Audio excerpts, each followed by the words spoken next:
दुखान ए दुखान कोई नहीं खेका हो सब कोई कहाँ चल गई बा धान काटा कोई बा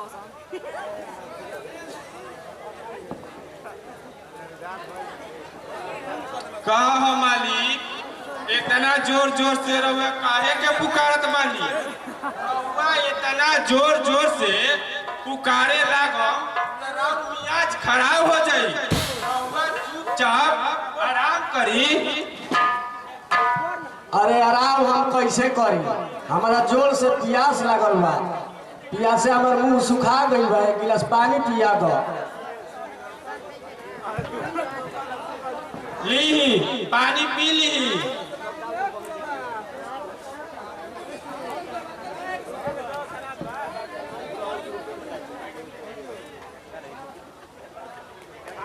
हम आराम कैसे करी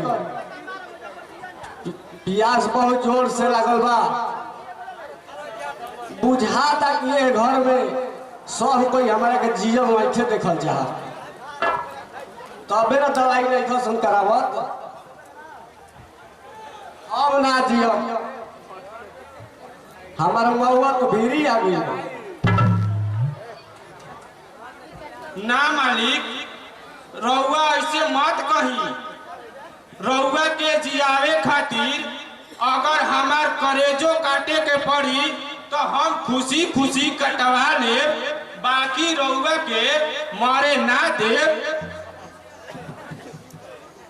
ना रे पागल तू हमारा खातिर अपन मांस काट के काहे के देबी हमारा जैसा धनी आदमी के मदद करे वाला ढेर मिली है बाकी तू तोर मदद करे वाला कहू नहीं थे रहुआ ऐसा धनी आदमी पर हमारा ऐसा गरीब व्यक्ति के मदद करे खातिर मौका कबो कबो मिलेला।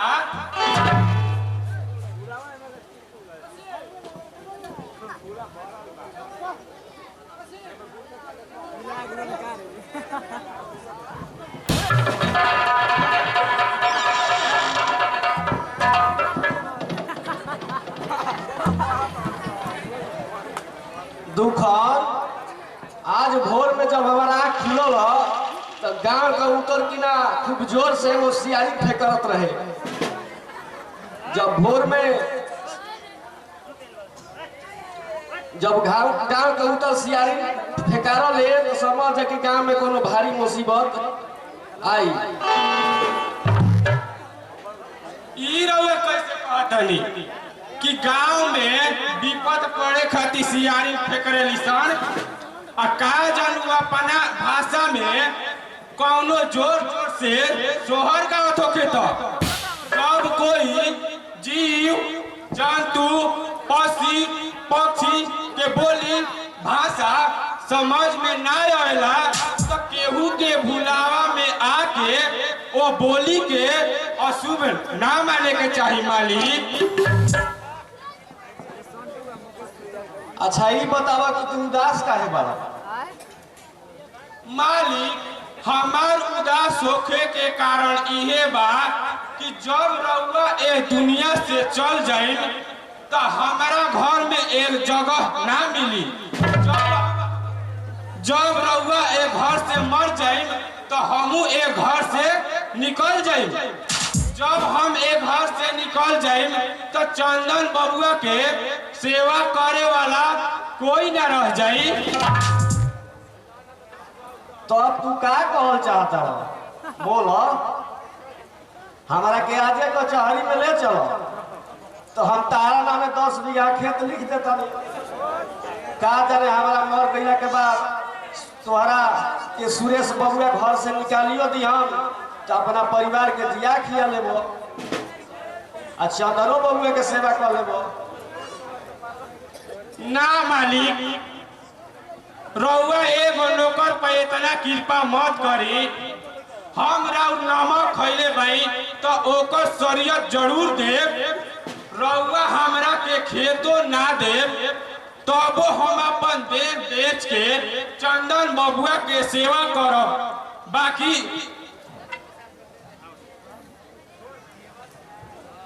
अरे दुखना आप तुम से आप ही काहे समझ निकलो आप। आज से हम तोरा के अपन छोटा भाई समझ ले। अब तुम कहता है कि नौकर है, ऐसा आवाज कबो मुंह से मत निकलिए। अब तू मालिक कहल छोड़ के भैया कहे के कोशिश करिए। अच्छा मालिक, हम अब रउआ के भैये कह के पुकारब। तोरा ऐसा पराया आदमी होके हतना वफादारी निभाए वाला के बा?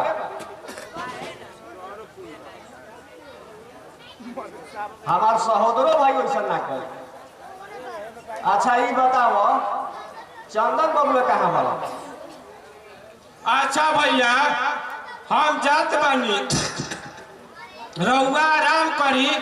चंदन बबुआ के भेज देव आ सुरेश बबुआ के भी कह देव कि जाके वैद्य जी के बोला रोशन।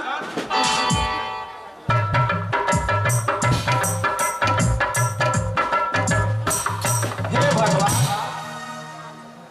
तू हमारा चंदन बबुआ पर कृपा करी।